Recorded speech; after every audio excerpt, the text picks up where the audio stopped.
bilan seni mulking, azamating kamaymaydi Parvardigor. Sendan ko'p narsani so'ramaymiz. Faqat sendan sobit iymonni so'raymiz. O'zingga bo'lgan muhabbatni so'raymiz. Va bu muhabbatning badaliga sening ham muhabbatingni so'raymiz. Rasulullohga bo'lgan muhabbatni so'raymiz. Parvardigor, bu oyda qiladigan ibodatlarimizni qabul et. Duolarimizni ijobat ayla. Ramazonga qadar insonmiz, bandangmiz, qulingmiz.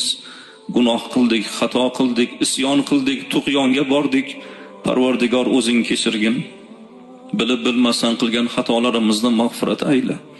Ota-onalarimizni gunohlarini kechirgin. Bizlarni deb xatokor bo'lgan, ibodatlarda kamchiliklarga yo'l qo'ygan otamizni, onamizni jannat ahlidan qilgin. O'tgan bo'lsalar rahmat aylagin, hayot bo'lsalar umr bergin, iymon bergin. Kasbi korda, ishda, mehnatda yurgan yigitlarimizni ishlari